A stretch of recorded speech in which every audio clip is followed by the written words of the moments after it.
Hello, welcome to White Lady Gardening and Worm Farm. Today we're going to be explaining a little about hot composting and cold composting. We're going to be looking at some of the advantages and disadvantages of composting.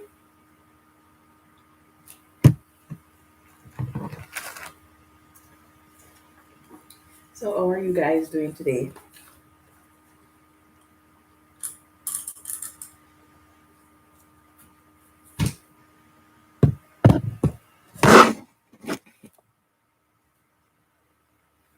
Right, so what exactly is composting? Quite often the term compost and vermicompost is used interchangeably, but they're not necessarily the same thing. They're similar with just one difference. ICC, yes, so composting is actually a way of decomposing organic matter into a simpler organic or inorganic state, whereas the vermicomposting is where you compost, but in this case, worms are what is breaking down the material. So today we're not going to be focusing on vermicomposting, we're going to be focusing on composting and the two ways that you can go about doing your composting. So let's look at some of the material that can be composted. Things that you can compost include things like your food scraps that you use around the home, plant refuse. Oh, hi, Han White, how are you? Yes, things that you plant refuse, paper, cardboard, egg cartons, anything that is organic, animal dung, even animal carcasses can be composted. The thing is, there's some material that compost more readily than others, but practically all organic matter can be composted. Okay, you're doing okay. Nice. Now, what is the drawback though with composting animal carcass? You can compost it, but they tend to be smelly. They tend to attract a lot of rodents and other pests. And so, if you're going to be composting these material, you also need to be careful because they can breed a lot of bacteria that is harmful to humans. So I'd recommend make sure you're using a gloves if you're going to be composting animal carcass, and you want to ensure that you keep the area where you're composting the animal carcass free from, yes, Russell, free. It's gonna be smelly and has maggots.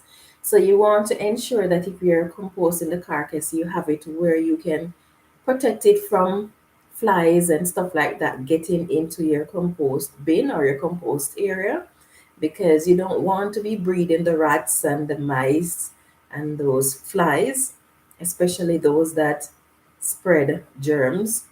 So for this reason, if you are going to be composting animal carcass, I would recommend, rather than putting it in a bin or in an open area, dig into the soil, bury it under the soil, compost it there, and then when you're ready for it to use, you dig up back the soil and take out the compost. But I would not necessarily recommend putting it in containers unless, of course, there's another method that you can use.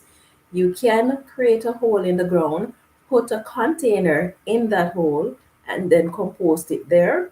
Then, when you're ready, all you have to do is just take out that container with the compost that has been produced from the animal carcass. Yes, Russell, those maggots do turn into flies. And there are so many different type of flies, and a lot of them do spread germs. So that is why most people do not compost animal carcass. But if you're going to do so, then I suggest burying it in one of the two methods that I mentioned. Now, Another disadvantage if you're going to be composting animal carcass is that it does take a while to break down. Yes, so that is another disadvantage of composting carcasses. But then other things can be composted. There are so many organic matter that can be found around the home. And especially this time of year and further into the fall when our growing season is actually coming to an end, or there are those of us whose growing season is going to continue throughout the entire year or for a few more months. The plant refuse that you take from your garden is very ideal for composting. I'd recommend though that for those plants that has solid stems, that you don't put them in your regular compost because those are going to take a really long time to break down. So if you want to compost them, I'd recommend getting a separate compost bin for those. Yes, animal bones is very good for the garden, Russell. It is very high in calcium and very high in phosphorus. Right, so it's very good for the garden. In fact, if I'm not making bone meal with my bones, I tend to bury them in my garden. But because mice and other rodents tend to want to dig into the garden, so I ensure that I put them at least 18 inches deep into the garden. Or when I boil the bones, like I'm making bone broth, I boil it for a really long time. And if there's any bone remaining at that point in time, whatever it is that actually attract the rodents to the bones will be gone. So in that case, I would just bury it like 12 inches in the garden. It can be put on the surface of the garden, but then if it's not soft enough where it's going to break down quickly, then I like to bury it at least 12 inches so the plant roots can get down to it to get the nutrients from it. But then I don't have to be dealing with these hard particles that can affect the shape of your root vegetables and stuff like that. But yes, the bone, animal bones, is very, very good for the garden because, as I mentioned, it has the phosphorus in there, and the phosphorus is very good for root development, and it is also good for the flowering of your plant. So, if you have animal bones, then it's good if you can use it in your garden. So let's look at some of the differences between hot and cold composting. Hot composting require regular attention, whereas if you're doing cold composting, it does not require a lot of attention. Hot composting requires heat because that is what is going to it is going to use to break down the material faster. So the advantages and disadvantages of hot and cold composting is that for one, hot composting break down organic matter much faster than cold composting. Cold composting, it does not require a lot of attention, and because of that it is cheaper to produce. When you're doing hot composting, it helps to destroy seeds and weeds and some pathogens that can be found in the material that you're composting. Whereas if you use composting, cold composting, then that's not going to happen. Hi, Healthy. Okay, you're listening while you're doing stuff. Always the busy lady, eh? Yes, so when you do hot composting too, you get a higher volume of compost than when you do cold composting. Don't ask me why. I don't know why, but you get a higher volume of compost than if you're doing cold composting. Hi, her healthy home.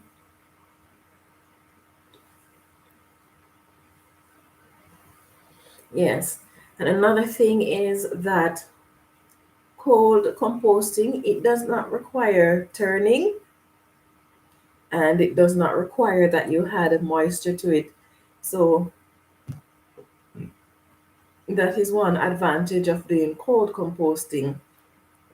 For the hot composting, one of the advantages, the hot composting, is that it actually takes between 3 to 6 months to break down the material, and that depends on how often you turn it, and it also depends on how much moisture and what's the other thing that it depends on. Okay, yes, it also depends on the type of material that you are hot composting. Now, when you do cold composting, it can take anything from 1 to 2 years before you're actually ready to use your compost. So that is the advantage of hot composting over cold composting, because it's quarter of the time or half the time that it would take if you're doing cold composting. Yeah, so if you do cold composting, as I mentioned, when you do the hot composting, it destroys pathogens and seeds and weeds. Cold composting does not do that for you. So if you do cold composting, it is going to end up you're going to end up with seeds if you have seeds in there growing into your garden, and you don't necessarily want seeds to grow in your garden. Of course, cold composting, the advantage of it is, apart from the fact that it takes less time and less effort, it is ideal for people who has little bit of time to spend looking after the compost. And if you have a lot of space where you can just create several heaps and just let it be, then it is ideal, because then you don't have to be doing much to it. Of course, if you're doing hot composting, because of the moisture that is constantly being added to it, it means that the hot compost is going to have more microbes in it than you're going to find if you're doing cold composting. Let's see, and why it says her compost bin takes a few months to break down. Your compost bin has worms in it, doesn't it? Or do you have another compost bin that does not have worms in it?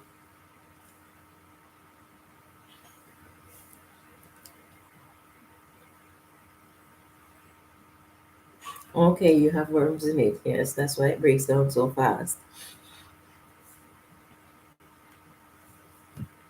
Yes. Um, yes, and another advantage to hot composting is that it helps you to have a steady supply of compost, because every 3 to 6 months you can actually harvest compost, whereas you for cold composting you have to be sitting there waiting for a year or a month, sorry, a year or 2 years to pass. So that is one of the advantages. Of course, like I mentioned before, if you have a lot of land space where you can do cold composting, and if you have enough material to compost on a regular basis, then you can have regular supply from the cold composting too. But then you're gonna have to have a lot of material so that you can have a steady supply, even that you're going to be waiting for a year or two. Another advantage is for countries with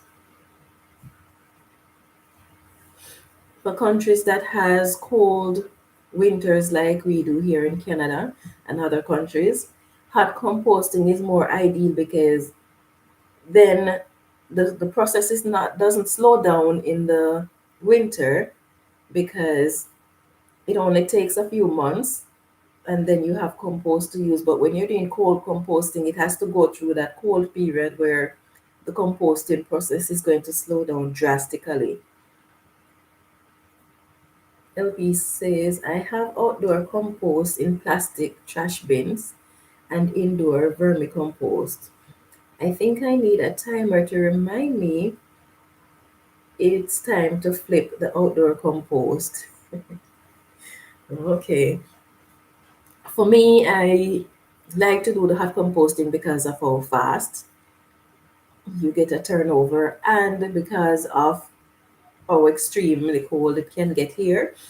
And so what I do with my compost is turn it very, very regularly. So I have set days when I know that, okay, this day compost has to be turned. Of course, this year I didn't have any compost to turn because I put worms in all my compost bin, which was a good thing because I would not have been able to turn the compost. But yes, I rather hot composting than cold because the advantages of the hot composting far outweighs that of the cold composting. Now, how do you do hot composting? Let's see. Russell says it takes me like 3 years to make cold compost. Haven't done hot composting in about 5 years. Okay, 3 years. Wow. Yeah.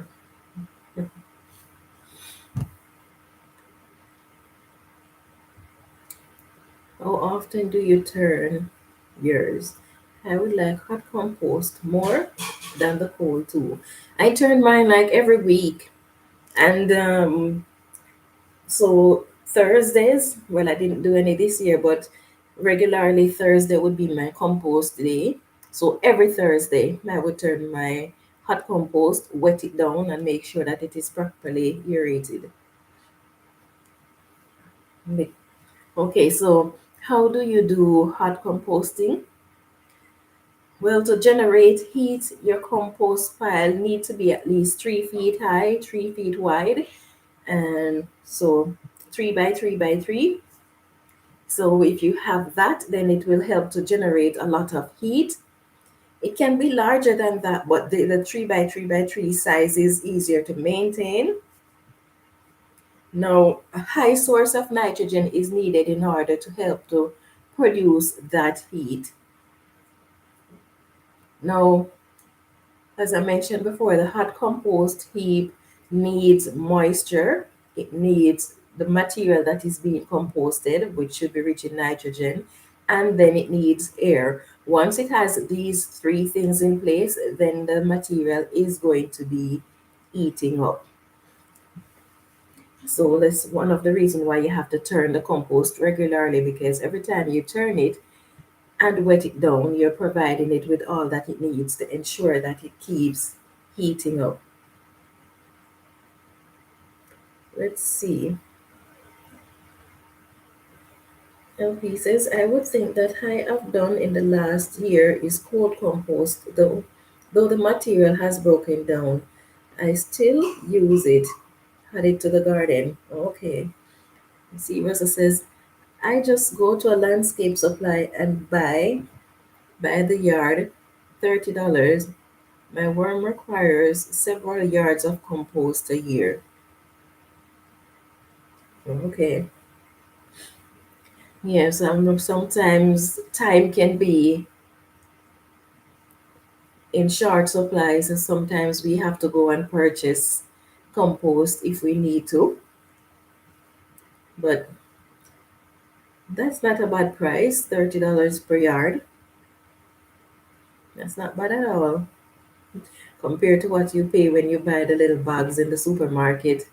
Oh, supermarket. In the in the garden center, compared to what you buy in the garden center in those little bags that holds about 4 or 5 gallons, and you're paying something like $7 for it. So that's a pretty nice price. You don't get compost here to buy unless you go to the garden center and buy it in small supplies. But because we have the free depot, we don't necessarily have to buy it, thankfully, since as it does help me with feeding my worms.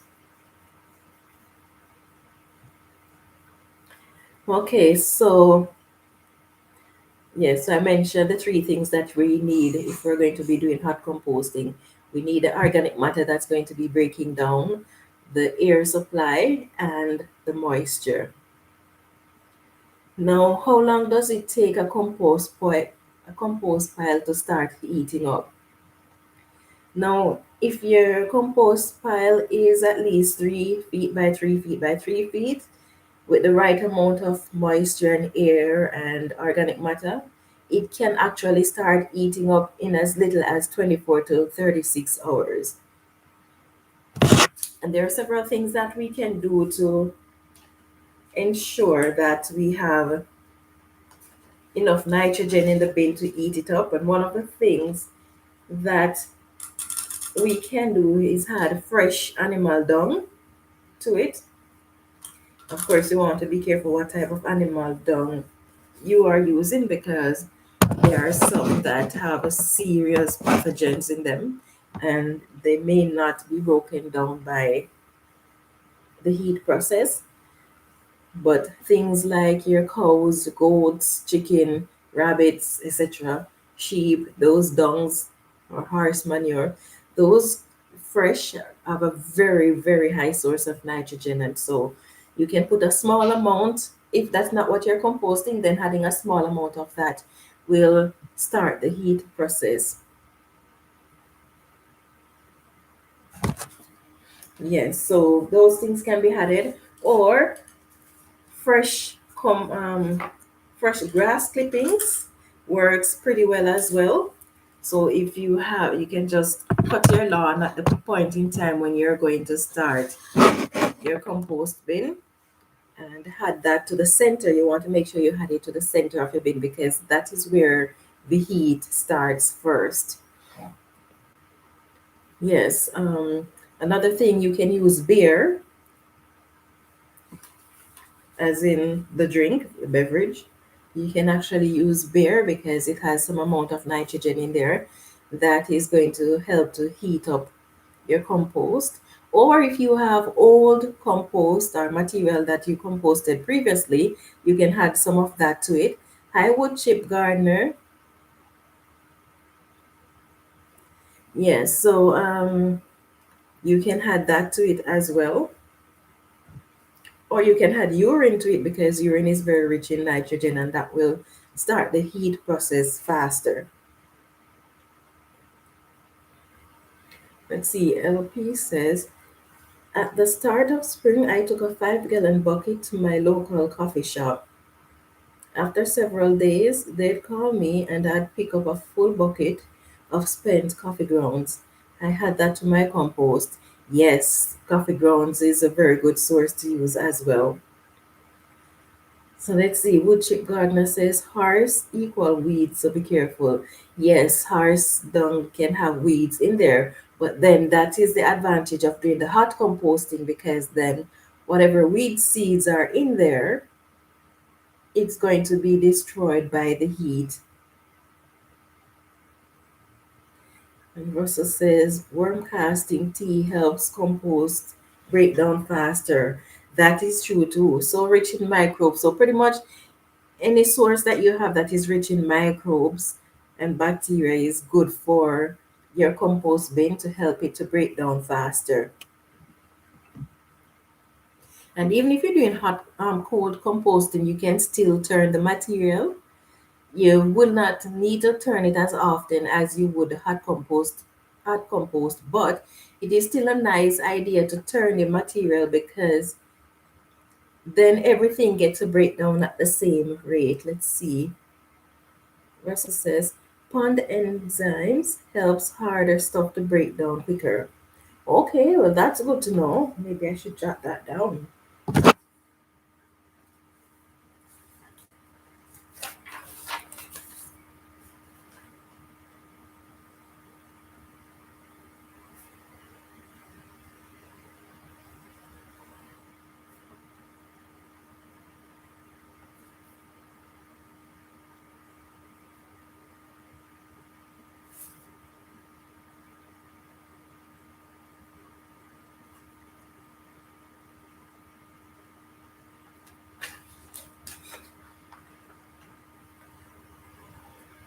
Yeah, that's good to know.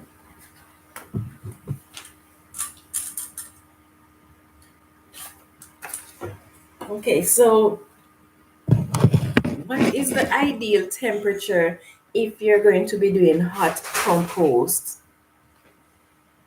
If you're going to be doing hot composting, you want your temperatures to be between 140 and 155 degrees Fahrenheit. If you're going, or that is 60 to 68.3 degrees Celsius. So that is the ideal temperature range that you want if you're going to be doing hot composting.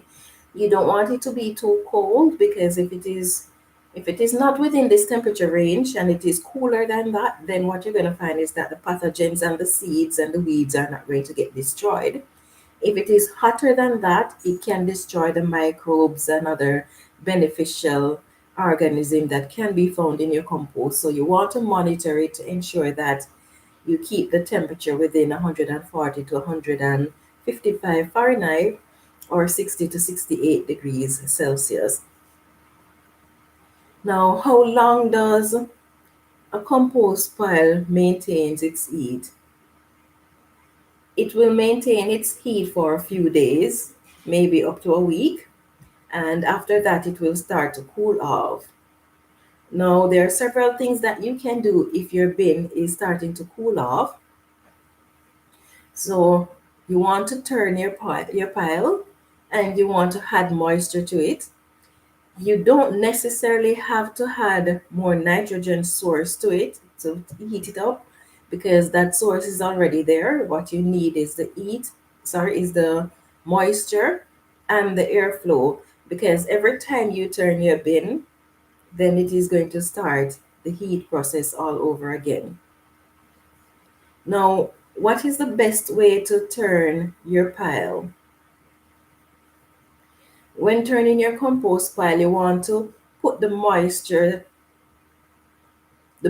that is on the outside of the pile on the inside to the middle of the pile, and then the part that is in the middle, you want to put that on the outside. What you want to do is ensure that you have an even distribution of heat throughout all of the material that you're composting. So you turn the material, it's not just about the airflow, it is also about ensuring that all of the material get the same amount of heat passing through it, or else you're going to end up with the material that is in the middle of your bin composting at a much faster rate than the material that is on the outside. Okay, so Russell says use a pitchfork. Yes, pitchfork works very well in turning your compost. So you don't want to be hot composting and not following the proper procedure, because then, as I mentioned before, you're going to end up with seeds and weeds and pathogens remaining in your compost. And that is part of the big reason why you do hot composting, apart from how quickly the material is processed. So you want to follow the proper procedure, and it is recommended that at least once per week you turn the material to make sure that that heat process is there consistently. Now, of course, we're all busy, so there might be times when we cannot get to the material to turn it. But as often as possible, we want to be turning that material because it's going to break down faster, and the compost is just going to be a whole lot better. Now, is there a proper ratio of nitrogen to carbon for your compost material? Now, it is believed that, well, there are various beliefs where this is concerned, because some will tell you 2 parts carbon to 1 part nitrogen, and some will tell you 30 parts carbon to 1 part nitrogen. Some will say 50 parts carbon to nitrogen. So really, for personally, I don't know the ratio because it is conflicting. We do know, however, that nitrogen, if there is too much of it in the garden, then it can be harmful. So, for that reason, I try to make sure that I have quite a lot of carbon in relation to nitrogen. But in terms of having a specific amount with each, I don't do that. Now, if others want to have a specific ratio that they use, fine. But for me, once I get shredded paper, or I get shredded cardboard or leaves or food scraps or plant refuse, I just put it in my compost bin. I don't follow any specific ratio.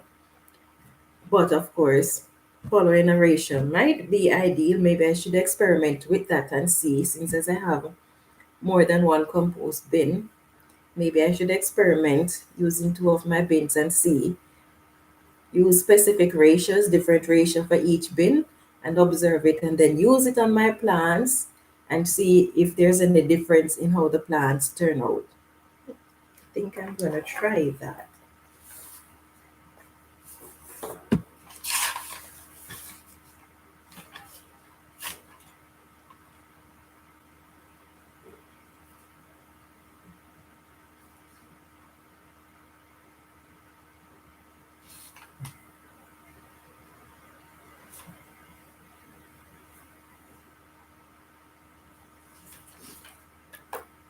Yeah, definitely going to try that.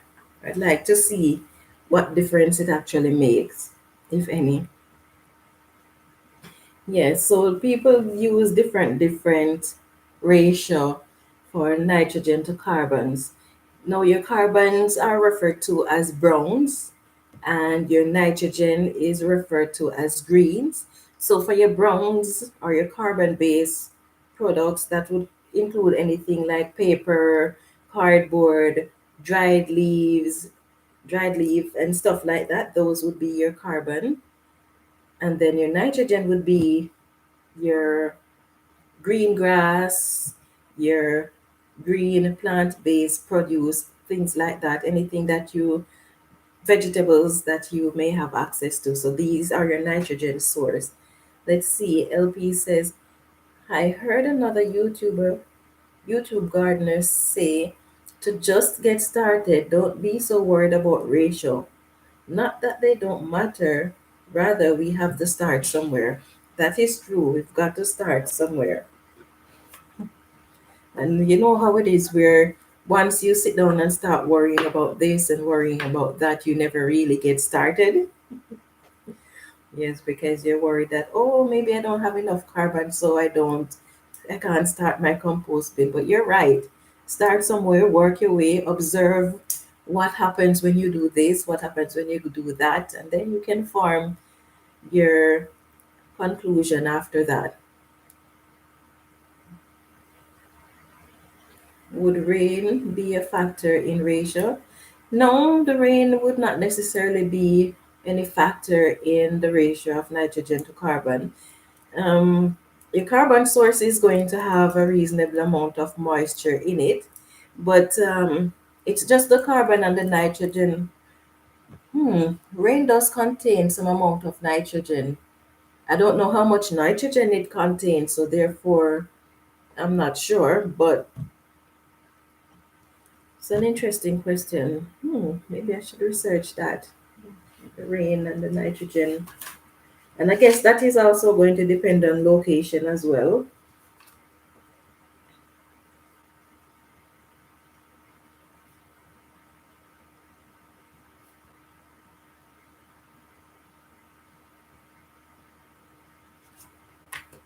Yeah. Maybe it can be a factor. I don't know to what extent though. Yeah, so I guess that is something I will have to look into. But that's a pretty good question. I never even thought about that in terms of the rain and the nitrogen in it affecting compost. Let's see. LP says that resonate with me because it can be kind of scary thinking, oh my gosh, I have to do it just right. Myself and others I know then put off composting because we waited to understand how to do it. Yes, it can be frustrating. It can be frustrating if you think that you have to have it exact. But then, as I mentioned, some people use all sorts of different ratio, and I'm sure those people are having success with their garden.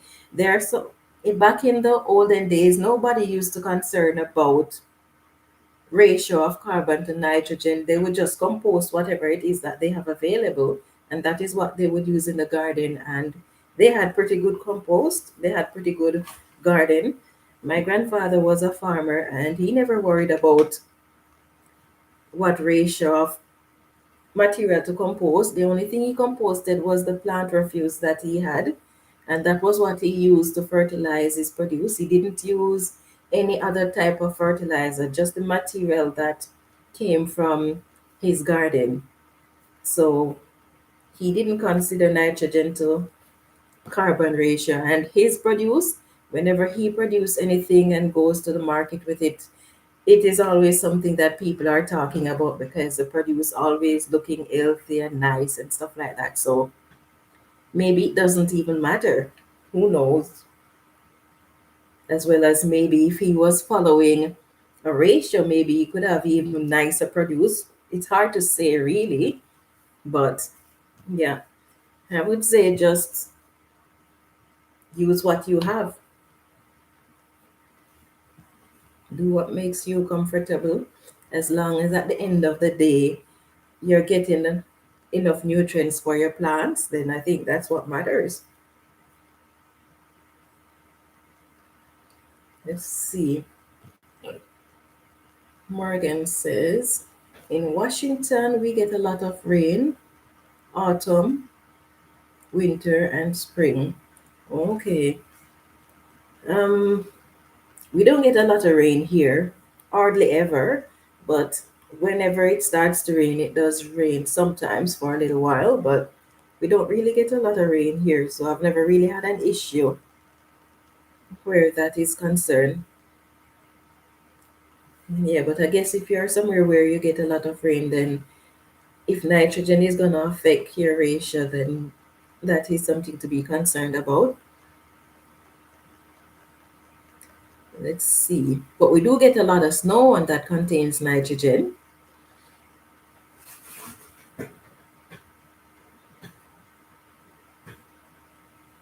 The next thing is that nitrogen is water soluble, so usually it is recommended that after a rain that you had what nitrogen. If you get a lot of rain, that you had nitrogen to your garden afterwards because the nitrogen, the rain or the water will wash away the nitrogen. So maybe that also has a part to play with your nitrogen to carbon ratio when you're doing your compost.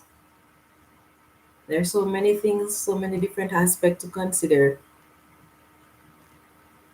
Let's see. And White says, I just had food scraps to a bin and leaves and paper. Okay. We do too in England. Okay, yes, we get a lot of rain.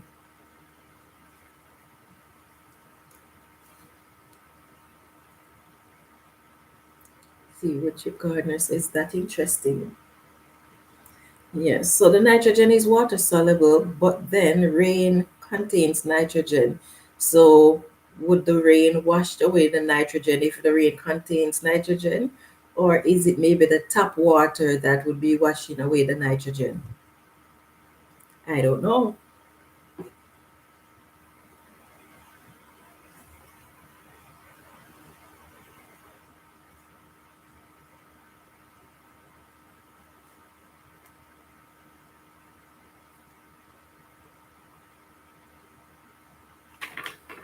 Okay, so is there, oh yes, we discussed it already about our nitrogen ratio. Yeah, so my suggestion where that is concerned, if you're concerned about ratio of nitrogen to carbon, is to just experiment with it and see what works for you.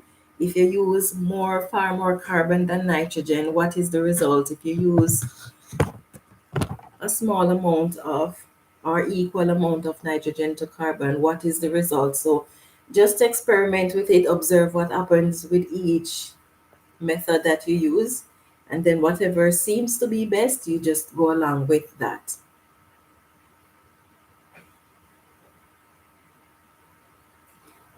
Yeah, so what are some carbon-based material that you can use in your compost? As I mentioned before, cardboard and shredded papers can be used. They're high source of nitrogen. Dried leaves and wood chips can be used as well. For your nitrogen based material that you can use in your compost, these include things like your fruits, your vegetable waste, your grass clippings, animal dung, and some people will use their even human dung in their compost, but humans and pets tend to have certain amount of pathogens.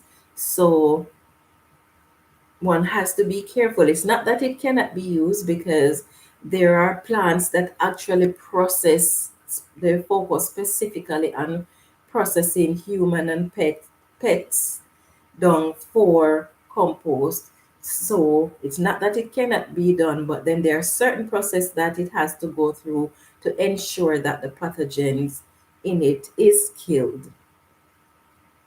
You can also use whatever plant debris you may have. Yeah, so I explained what browns and greens are. Now, how can you speed up the heat process?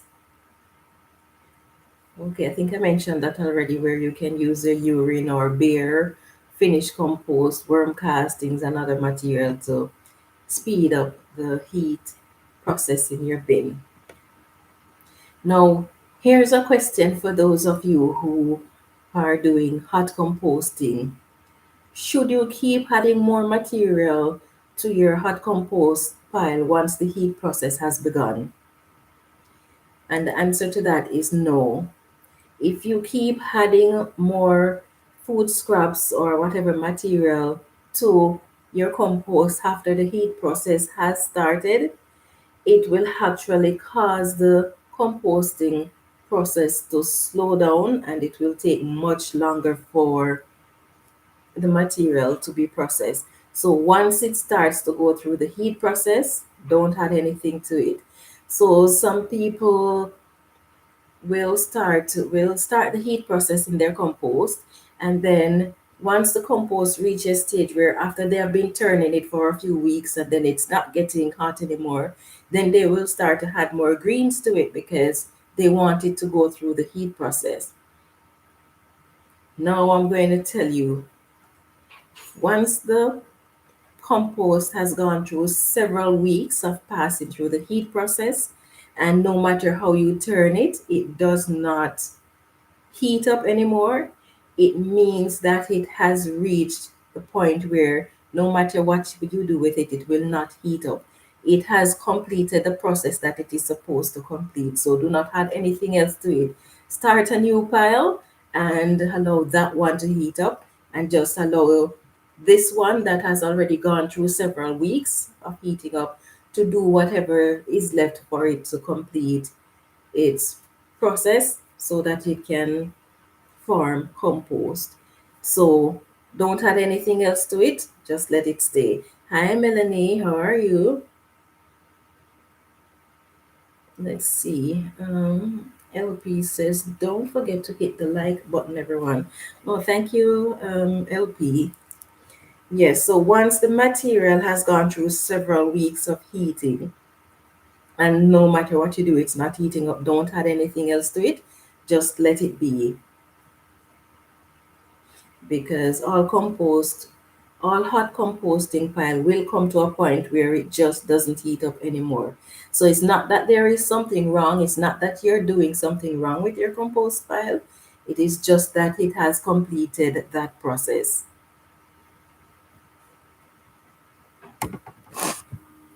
Yes, and if you had other things to it trying to heat it up, then what you're going to do is find yourself in a situation where you have the finished compost and it is filled with material that has not been composted yet, and you can't use your compost because some of it is not composted yet. So just start a different just start a different compost bin.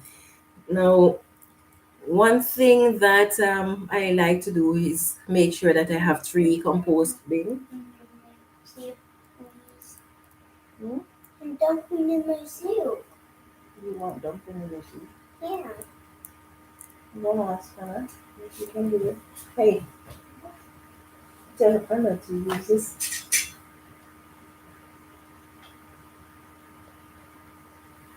There. Close the door, please. Thank you. Sorry about that. Let's see. LP says, at what point do you stop adding stuff to hold compost? I've just been going off the fullness of my bins and looks of the material. Okay, well, for cold compost, I don't think it matters much with the cold composting, um, because you can always sift your cold compost and take out whatever is composted out of it. But for the hot composting, the volume matters because it won't heat up if it doesn't have the right volume. And then that's another reason why you don't add anything to hot composting too, because even if you have the volume, but some of it is composted already, it will not produce the heat that you need if you put the other material in there because it needs that amount of greens in it to heat up. So It wasn't doing it. just go and eat it, please. What's in here for myself? Okay.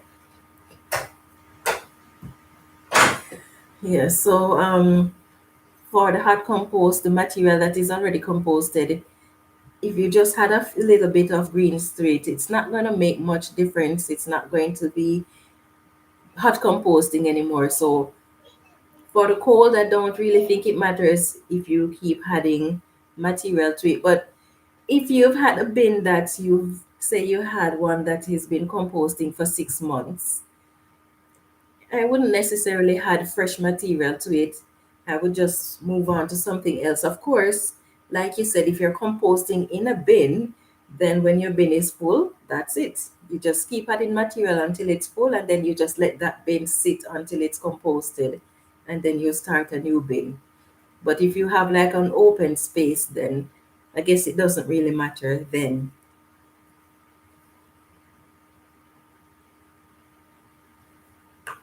Yes, so if you have like an open space where you're doing the core composting,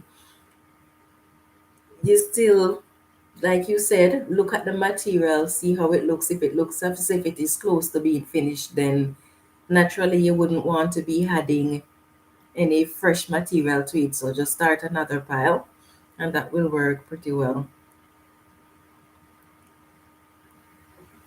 Now, there are those of us who don't have space to create a compost pile, or we might not have anywhere that we can have a compost bins set up outdoors or indoors for that matter. Now, you still can do composting, but what you're going to have to do is cold composting, unless you want to sacrifice some of your garden space to do hot composting. The challenge, if you're going to be doing hot composting in some of your garden space, depending on how much space you have, is that the process of turning your compost. So it's not just about having a pile, because you're going to need to move out the material in order to turn it from the spot where it is hot to ensure that the material that is on the outside gets into the middle and vice versa. So you're going to need, say, twice the space that you're actually composting in. So if you don't have a lot of space to do hot composting outdoors, then do cold composting. And if you don't have space to set up a bin to do your compost outdoors, compost in place. So you can either remove the surface, dig trenches in your garden. You can dig it anywhere from 18 to 20 inches deep. Dig your trenches, put the food scraps in there along with your browns, whether you shredded paper or dried leaves, whatever, and bury that and let it stay there, because while it is breaking down and you're planting, the roots of the plant is going to be going to those compost piles or those compost trenches and accessing the nutrients from it while it is still in the process of breaking down.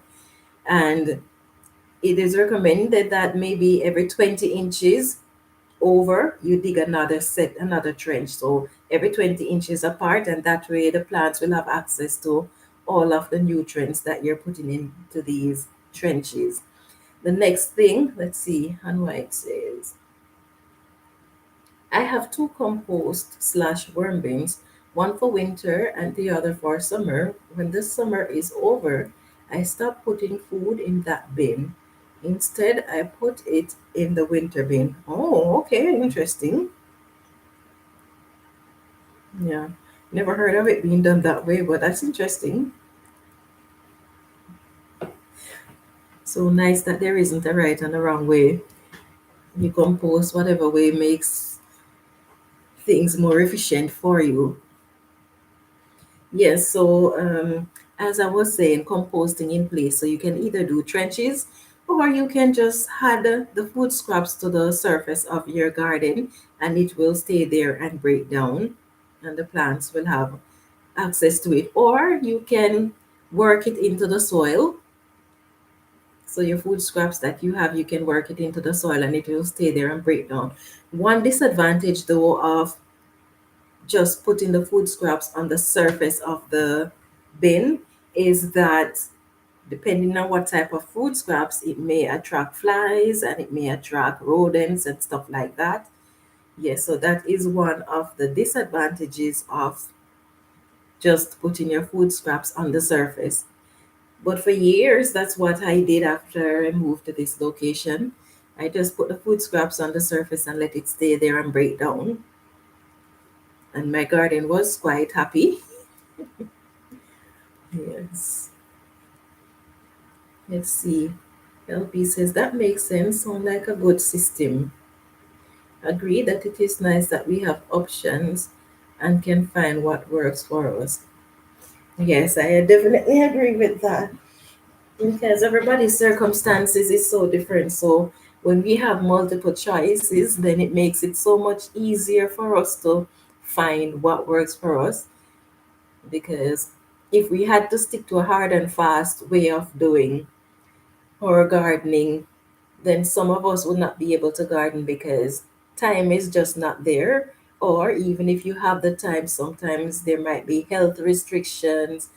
There may be so many different restrictions that one has to face. So, yes, it is nice that we have a lot of options where that is concerned. Yeah, so next year, I think I'm going to go back to just composting in my bins as opposed to adding worms to them. Now there's one bin that I'm going to be adding worms to though, because every year I had worms to one of my compost bins. So I have three compost bins, and the reason I have three is not so much because of the amount of material that I have to compost, because I don't have a lot, but the idea behind having three compost bin, one, I'm doing hot composting. It helps me when I'm turning my compost because there's one bin that is always empty, and that bin is the one that I keep my finished compost in until I move it into storage. So that bin is always empty. And then the second bin will always have the material, the fresh material that I'm just starting the compost bin with. And then the third bin would be the one that has the compost that is almost finished composting. So that is why I like to have three bins. And then it helps me when I'm to turn my material because what I do is just take the material from the bin that is fresh and put it over into the bin that is empty, and then the one that is almost finished, I took that material and put it into the bin that had the fresh compost in there. So that is how I turn my compost, and it makes it a little bit easier for me. So I like having three compost bin because it makes it a little bit more efficient for me since as I don't really have a lot of space. So just transferring from one bin to the other makes it a lot easier. And then having three bins, I don't have to keep the material that is almost composted with the fresh material that is not composted yet. So that is the advantage for me.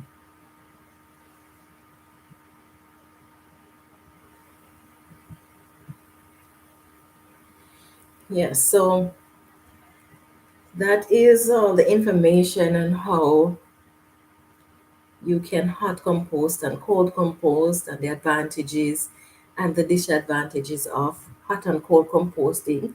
So if you have any other suggestion on things that can be done for hot composting or cold composting, then please feel free to share. If I left out anything that can be composted, then please feel free to share that as well. Let's see. Melanie says, last year I put food scraps in my garden during the fall and cover it with dirt. That is why I get so much volunteer tomatoes. That is one of the disadvantages too of cold composting, of putting food scraps in the garden. Yes. But then these days I've been putting my food scraps, anything that contains seeds, I have been putting it through the heat process before. So if I'm going to be putting food scraps in my garden, just putting it in my garden, then I would definitely put the food scraps through the heat process first. So whether I'm going to microwave it or I'm going to be putting it in a plastic bag in the sun or whatever, I would definitely put it through the heat process first to reduce the amount of volunteers. Sometimes I don't mind the volunteers because sometimes they do come in handy. I find that for some reason, volunteer plants seem to be stronger than plants that you actually start from seed on your own. Have you ever noticed that? For me, I find that the volunteer plants seem to be stronger. Yes. So one of the advantages of having these volunteer plants is that sometimes the seedlings that you start, they may die off. The volunteer plants usually grow at the time when the season is appropriate for it. And so all you have to do is just transplant it into the location where you want it. And in case your seedling should die off or get sick, then you have these volunteers that you can turn to. But sometimes we tend to overdo it because we see the volunteers and we would either leave them there or relocate them, and then we end up with our gardens being overcrowded. But yes, they do put in the food scraps into the garden do encourage volunteers. See, and White says she did the same. LP says I have three bins too. Same idea. One for new stuff, one for composting stuff, and the third was for backup when the new stuff finishes before the other is done. Most necessary in colder weathers. Yes, I agree. And White says I had a lot of tomato and peppers popping up. Okay. Yes, and they grow faster. I don't know what it is, but they do seem to grow faster and they do seem to be stronger. I wish I could know the science behind it because they don't get the level of care that we give to the plants that we start from seeds, but yet still they seem to do so well. But then, if we are to try to mimic that and to give our plants as little care as these volunteers would get, the seedlings don't do so well. So, what is the difference really? I would really like to know.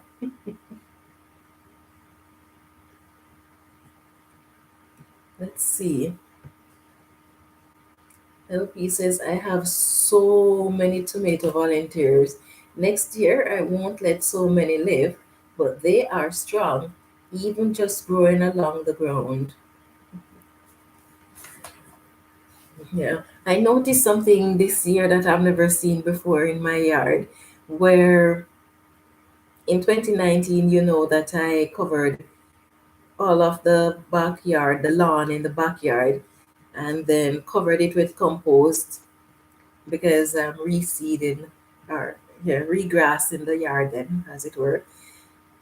I noticed this grass didn't grow for the most part. I'm seeing a lot of them starting to germinate now after what, 5 months, 4 months? Yes. But anyway, tomatoes, quite a few volunteer tomatoes are just popping up over the yard.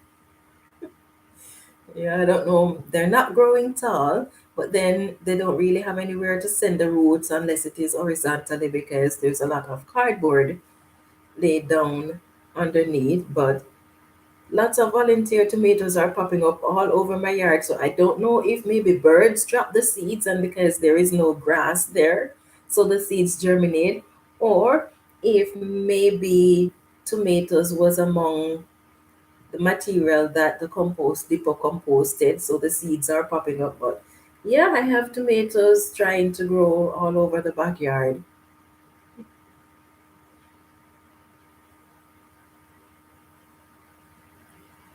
Russell says the volunteers could turn into heirloom if let go wild, I think. Oh, okay, interesting. Yeah.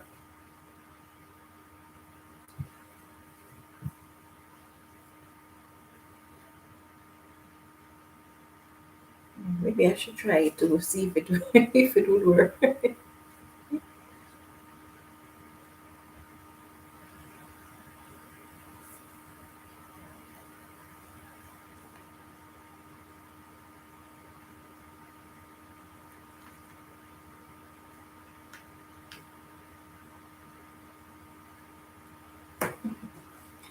Let's see.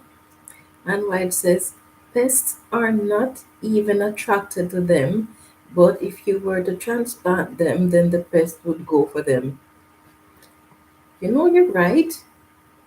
You are so right. I've never really seen these volunteers that you leave in place with pests on them. I've never seen that really. Thinking about all these tomatoes that I left, that I leave in place, I don't see any pest on them. They're looking better than mine. I wonder why. What's the difference really? It would be so interesting if I could find out. I should have become a botanist, and then I would be able to do a lot of research and find out what's going on. Yes, my dear, that is strange indeed. Let's see. LP says, OMG, I know.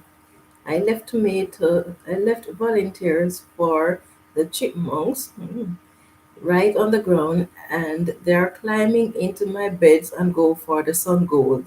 I planted I planned leaving the volunteers alone. Oh, let's read it again. I left volunteers for the chipmunks right on the ground, and they are climbing into my beds to go for the sun gold that I planted, leaving the volunteers alone. Maybe because you're giving yours more care, so maybe yours seem more attracted to them. I don't know.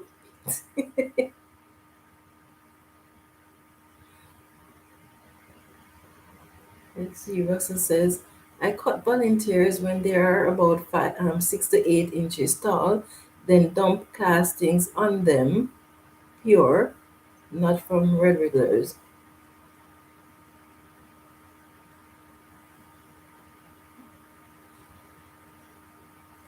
Her healthy home says, pests do like weaker plants. Plants that grow on their own are stronger because they don't get care. Okay. Yes, I guess that makes sense, Khadija. That makes a lot of sense. Oh, hi, farming in the city. It's Stacy. Yes, I guess that makes a lot of sense.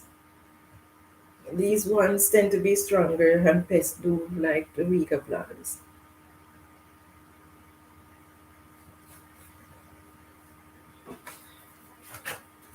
Yeah. Oh well. Maybe we should just sprinkle the seeds that we want to grow in our garden, and pretend as if we didn't put it, as if we didn't put them there, and maybe they will grow healthy and the pests will stay away. Mm. Hi, juicing with Jay. What do you think? Do you think it would work?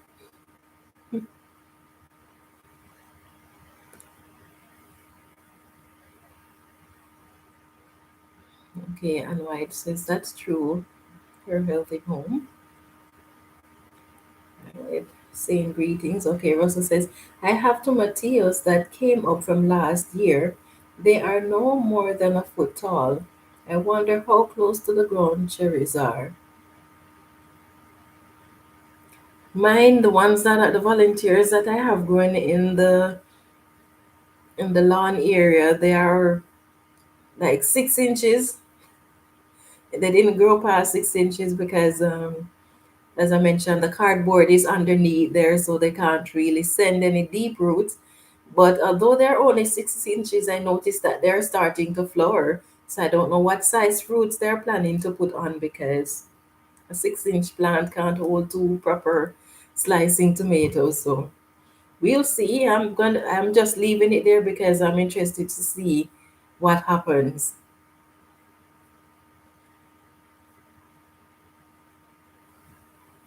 Okay, her healthy home is saying hi to Stacy and Jay. Okay. Oh, Jay, you're saying that you just throw down the seeds and pretend you didn't plant them. What has been your result?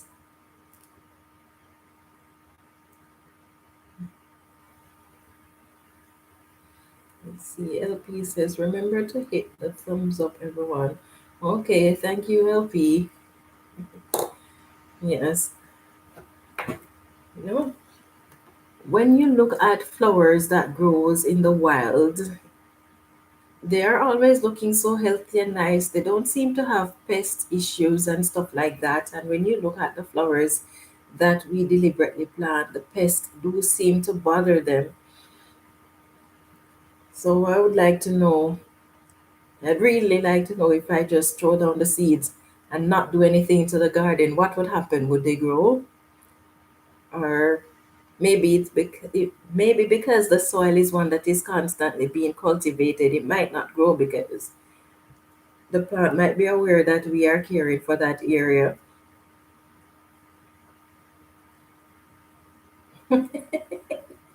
That's why everything is mysterious, is a mystery in your garden.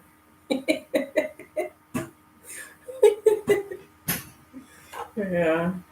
Well, it would be nice to see your garden and what's going on in there. I'm gonna have to check out some of your videos to see what what the mystery is in there.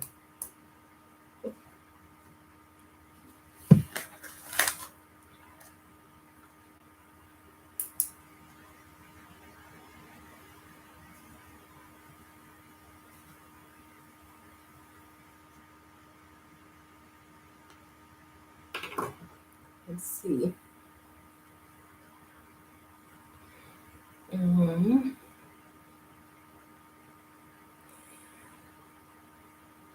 Khadija says the plants that I leave alone always do well too. Yeah. Well, I guess we should just, since as we're having so much issue with pests, especially this year, maybe we should just select a part of our garden and just throw random seeds all over and just decide, okay, I'm not going to touch that section of the garden and see what happens and see if the plants do well, see if pests bother them or anything like that. Hmm. Should I designate a part of my garden for that? I would really like to know if it would work because I mean, if it worked, why not go with it?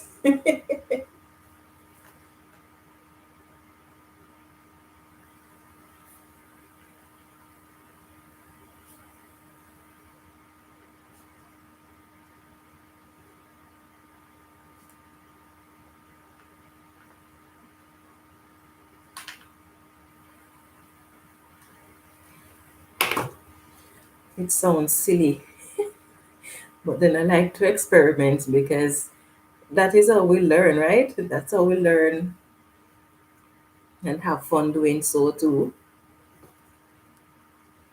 Yes, I think I'm definitely going to try it. I don't know what seeds yet. I think maybe I should try things that are most prone to pests and then see what happens.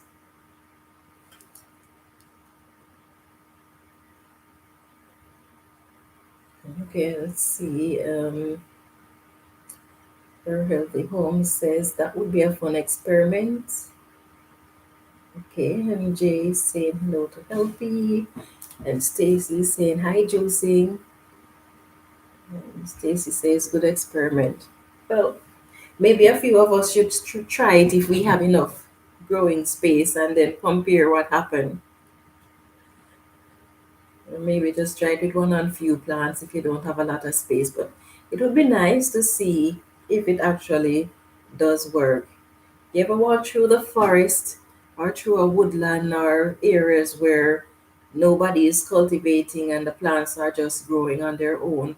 And when you look at the plants and how luscious they are, no matter how we care for our garden, it's just no matter how we care for our garden and no matter how beautiful our garden looks, it just cannot compare to the plants out there that just grows on their own in the wild. It's just a different type of beauty. Let's see, Healthy says she think that would be a fun experiment too. Okay. Okay, you're doing that now, neglecting the garden because you're overwhelmed. Okay, so now that you're neglecting the garden, is it doing any better? And is it the garden that is overwhelming you, or is it that just your responsibilities on a whole that is overwhelming you? So you're not paying much attention to the garden. I know this time of year can be very overwhelming, especially for those of us who have kids in school, and especially if you're going to be homeschooling your kids, because I mean, now you have had a responsibility for about 9 months out of the year. It can be a challenge because you have to spend so many hours out of the day teaching them. So, yes, this time of the year, it can be overwhelming.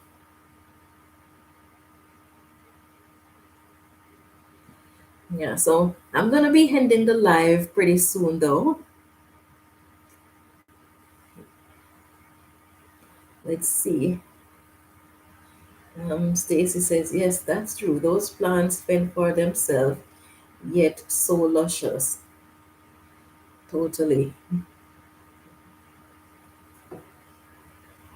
Let's see. Her healthy home says, it started when it was hot. Now everything is overgrown. I wouldn't know where to start. Okay. Yes. We certainly had it hard, rough this year. If it's not heat and drought, then it is too much rains. But I don't know if anyone, so far, I've never seen all this growing season. I've never seen one individual that says in their region they had a nice growing season in terms of reasonable amount of heat, reasonable amount of rain stuff. It's either one extreme or it is the other. But yeah, it can be frustrating at times, but as long as we are able to still grow our gardens and harvest from it, we might not harvest as much as before, but I think it is still definitely worth it. Although sometimes we get frustrated. You see, Stacy says our plants are too spoiled. That too. Yes, I know there are those of us who like to run outside and look at the garden, even if we're not doing anything in the garden. We're just there looking at it. Sometimes we're talking to the plants, and we just go a little bit crazy. Yeah. And your garden there, Stacy, oh my goodness, it's looking so good. It's looking so good. I was watching you harvest your cabbages, and before you started harvesting, I'm like, oh my goodness, look at those. They're just looking. I don't know. I have never had a successful experience with growing cabbages. The other brassicas, depending on which ones, the kales and stuff like that, yes, but for cabbages, for some reason, they just don't want to do well. So the cabbage like you're growing there, cabbage head, I don't even bother to try with them anymore because I'm not getting anywhere. So I tried with the Chinese cabbage last year and I tried with it this year. And last year was not too bad. I only had three plants, and this year I only have three plants again. Although I would like to have more, but for whatever reason they don't want to germinate, and the ones that germinate, pests get them. So the three Chinese cabbage that I had there last year, some creature just went in and eat out the stem, and it just gets mushy and everything, and then they died. And then this year, I don't see that happening, but oh my goodness, the cabbage worms, I can't keep up with them. They're just decimating it, and then something else too is eating them, but I can't see what it is. I'm just not seeing anything, because even when I get the cabbage worms under control, you see where the leaves are being eaten, but I cannot see what is eating the leaves. So I don't know if I have some really skillful thieves out there called pests jumping around at night or whatever, eating the garden and then disappearing in daylight. I don't know what's going on, but I'm gonna try again next year with them and see what happens, because I have to win. I can't let those pests win all the time, especially with the Chinese cabbage. But Stacy, a question for you. Would it be possible for you to send me some of the cabbage seeds from out there and some corn, some Jamaican corns? Because we only get sweet corns in this region, and no matter how I search online, I cannot find the corns that we grow in Jamaica. I don't like sweet corns. I'll eat it because I have no choice, but I don't like sweet corns. And then the cabbages that we get here, they have very thick stems, and I don't like thick stems. I like the cabbages that we are more accustomed to in Jamaica, where the stem is thin, and they just taste different, and then it's not chewy. Yeah, so if you can, if it is possible, let me know, because I would deeply appreciate that. I don't mind covering the expense, but I would like to get some corns and some cabbage seeds. Let's see. LP says, mm, where are we? LP says, I've got a bed I kind of gave up on. The tomatoes are doing fine, not awesome, but fine. The Napa cabbage bolted fast, and the one that made it was full of earwigs. Oh, yeah, I'm sorry about that, my dear. My tomatoes are taking forever to ripen. The cherry tomatoes, they are doing okay. They're ripening, but for the rest, they're just there. Some of them are huge and they're just there. They're not doing anything. So I don't know if they're not mature enough yet or what's going on with them, but I would expect that they would start ripening already. It's just maybe one plant that occasionally has some of them ripening. And White says, mine are extremely spoiled. Stacy says, thank you, host. Oh, you're welcome. Our Healthy Home says, eat the stem. Wow, the worms are ridiculous. Yes, the worms are, they just go in and they just eat the center of the plant, and that's it. They just eat the center of the plant, and then everything else get mushy and the plant died. I was so disappointed because I was really looking forward to my own grown Chinese cabbage, but I guess that's life. The good thing about it is that although I had three last year, I was using the cut and come again method, so I would just harvest the leaves.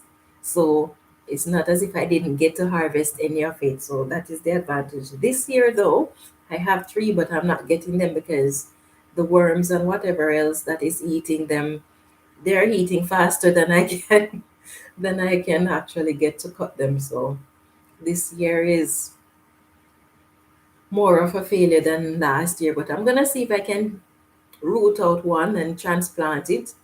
See if I can get the seeds, because I'm fed up with buying the seeds from the stores, because they're only giving me like 12 seeds in a sachet, and I don't know what I'm going to do with 12 seeds if some of them are not even germinating, or sometimes even though there are 12 seeds in the sachet, It is not all Chinese cabbage. It's a mix of Russian kale or some other vegetable in there. So I don't know.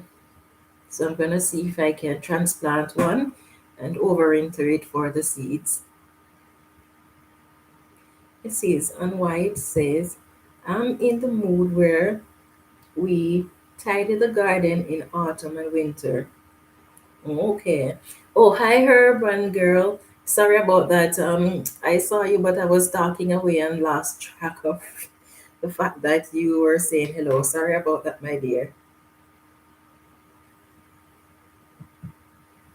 Yes, Stacy is in Jamaica, as far as I know. Yes, she's in Jamaica. um, okay, Stacy's saying hi to Kiki.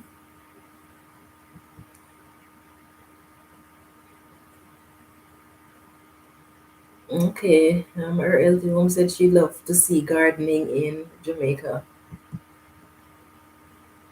You know the funny thing about gardening in Jamaica?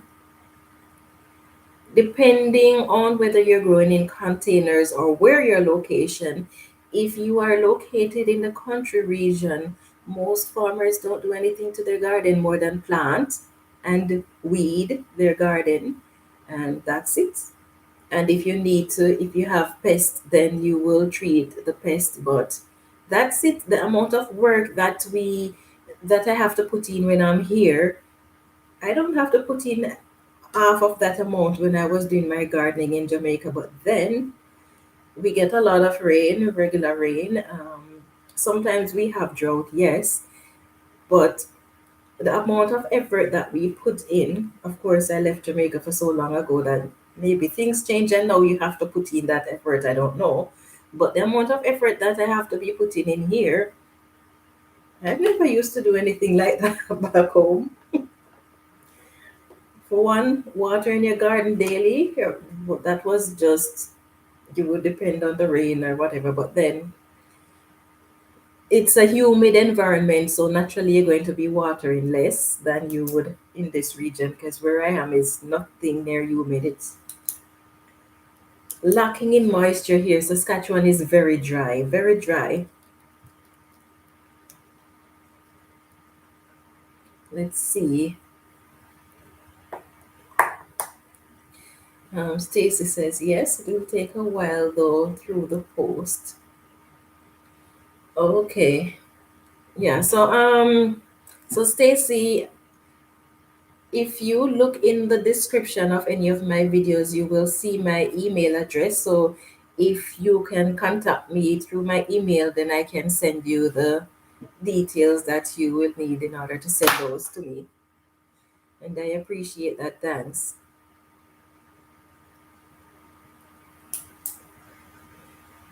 Oh, Jay says I'll be in Jamaica in December.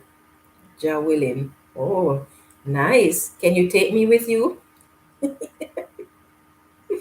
Even if you're going to put me in the suitcase, it's fine. I'll stay in there until I reach.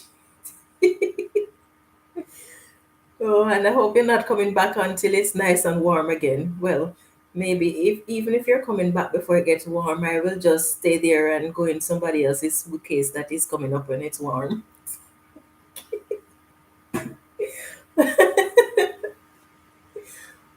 Let's see.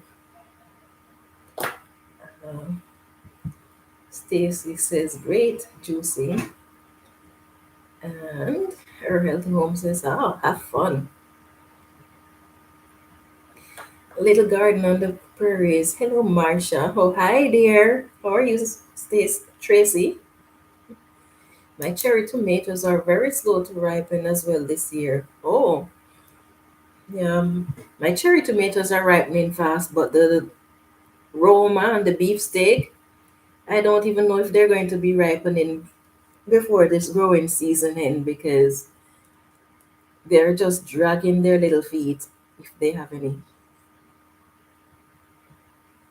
We'll see. If they don't ripen, I will just pick them and bring them indoors. They will ripen eventually.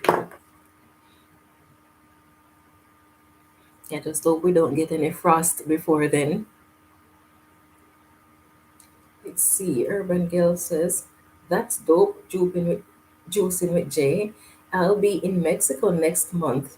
Might do Jamaica next year. Okay, nice. Enjoy your trip, guys. Hope you have a lot of fun and stay safe, please.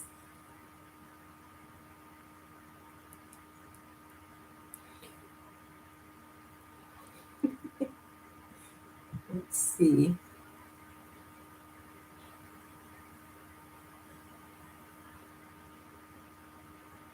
Okay, I guess there are a lot of greetings going on.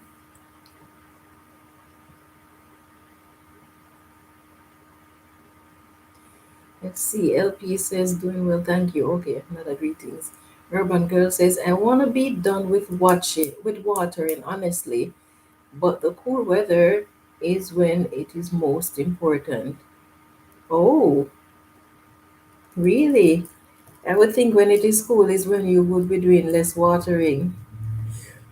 I cheat all the time whenever it gets warm. Whenever it gets cool, like if I see it overcast or it's not very sunny, sometimes I don't even bother to water. I'd allow a day or two to pass without watering.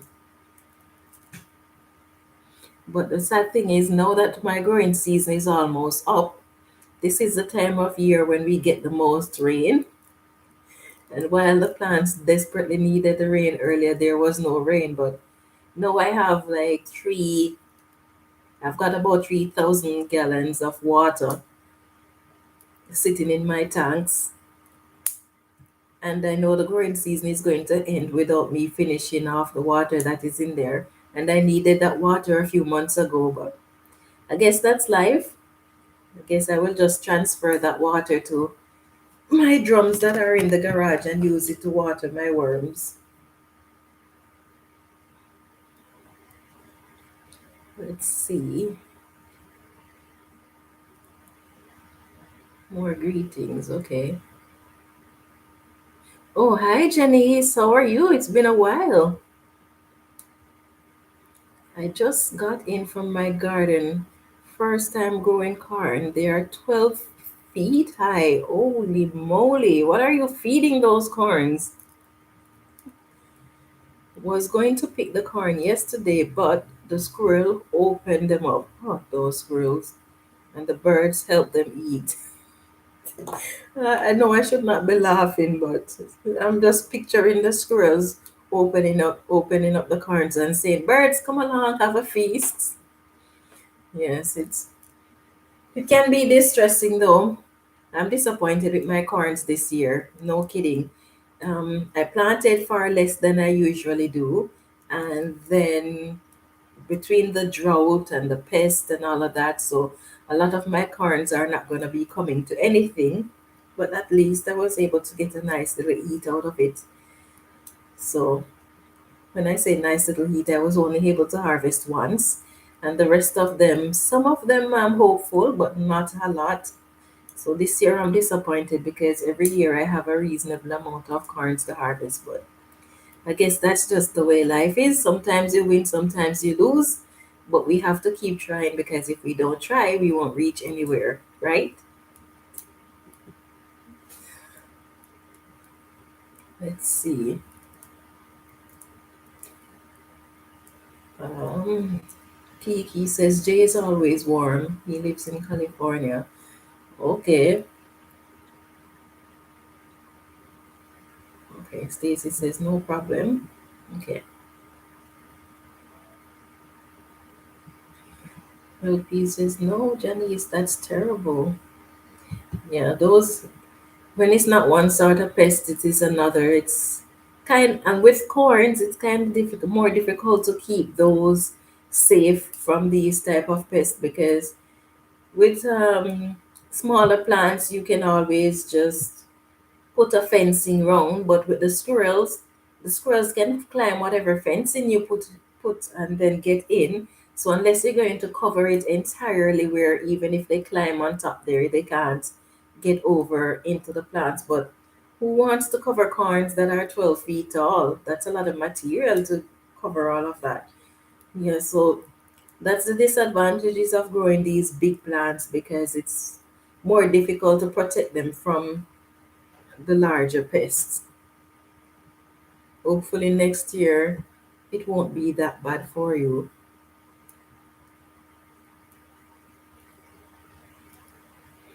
Melanie says, have two super large cherry tomato in my front and some in the backyard, begging my tenants to pick them. Oh, wow, you've got that much, eh? That's nice. That's very nice.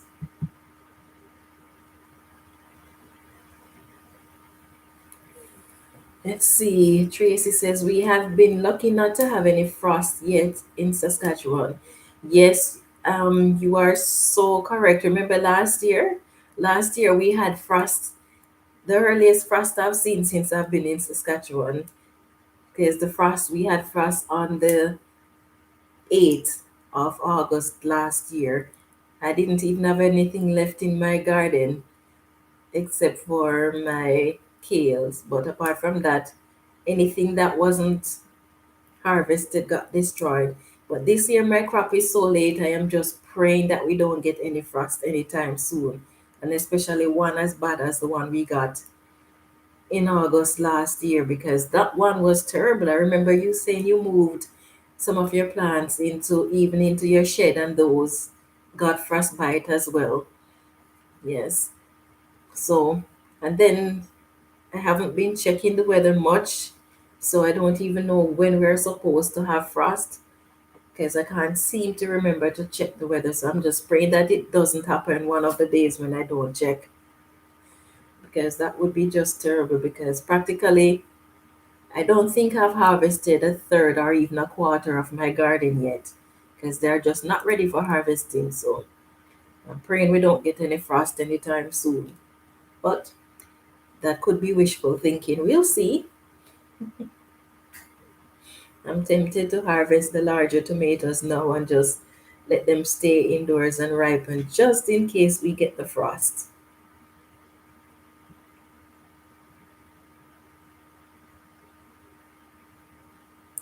Oh, Juicing Jay saying, me too. All my corns died. Really?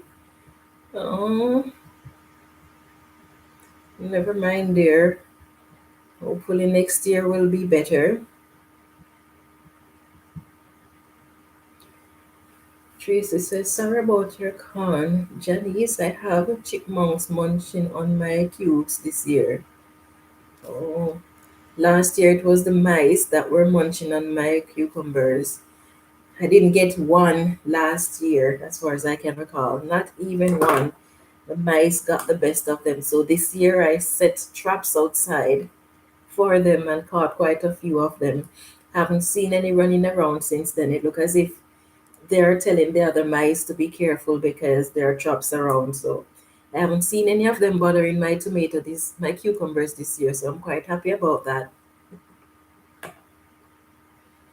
Let's see, LP says, I put a whole corn cob in my worm bin and it sprouted. LP says, chipmunks like my tomatoes. Oh, well, I guess I have to be thankful that they are not running around in this part of the city. Let's see. Melanie says, why don't you freeze them? Oh, Urban Girl is asking Melanie why she doesn't freeze them.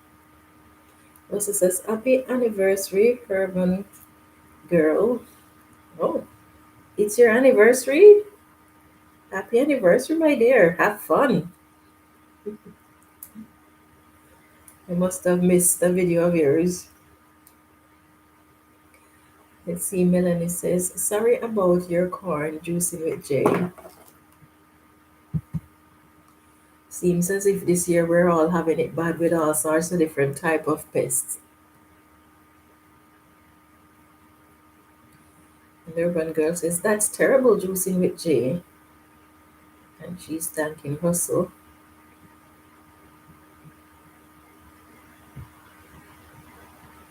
Let's see.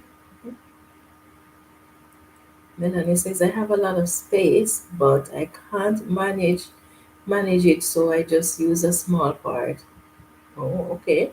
Well, that's nice. At least you have an option as to how much you can use. I would love to have more space, but that's not an option for me. Let's see. Urban Girl says, my cat scared all of the chipmunks away. Haven't seen one this year. Way to go, Kitty. I hope you give him a special treat for that. Yes, he deserves a special treat.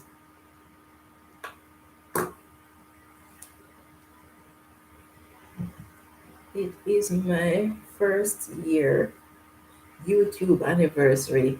Nice. Yes, congratulations, my dear. Oh, I see you did well too because you got 1,000 subscribers in a year, in less than a year. So you're doing pretty well. Keep up the good work. Yes, and you're producing some nice videos too. Quite a lot of information in there. So that's nice. Keep it up.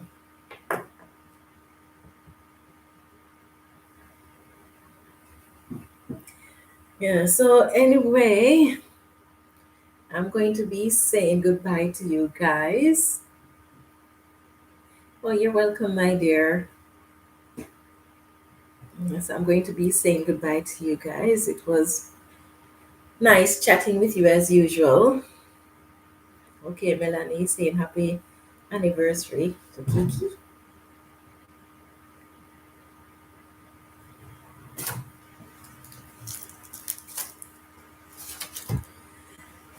It's funny, Kiki, I have a friend that I call KK. She looks like you, she's bigger than you, she looks like you, and she's what would be the word?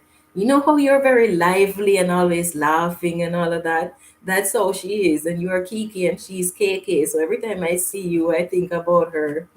I haven't seen her in quite a few months now, but every time I see you, I think about her because she's just as lively as you are and look like you too. Let's see. Jenny says, like I said, I just got in, opened my tablet, and there you are. I'm so excited to be here live with you. I had 8 stalks with 4 to 5 fat corns on them. Oh, nice, nice. And Stacy's wishing Kiki a happy anniversary. It's always healthy. Great chat. Thank you. I've enjoyed it as always. Yes, I enjoyed it too. It's only possible because you guys are here and participating. So thank you all for that. LP says, don't forget to hit the like, everyone. Urban Girl says, ah, she's my doppelganger. Nice chatting with you, host. Have an awesome week. Same to you, my dear. And Whitey saying, have a wonderful weekend, everyone. Okay, so take care and hope to see you again on Friday for some more worm farming discussion. Hope all is well with you guys and stay safe. And for those of you who are going to be traveling, please make sure that you stay safe so that we can get more videos from you to watch and so that you can be here to look after your family. So stay safe, have fun, and all the best to you guys.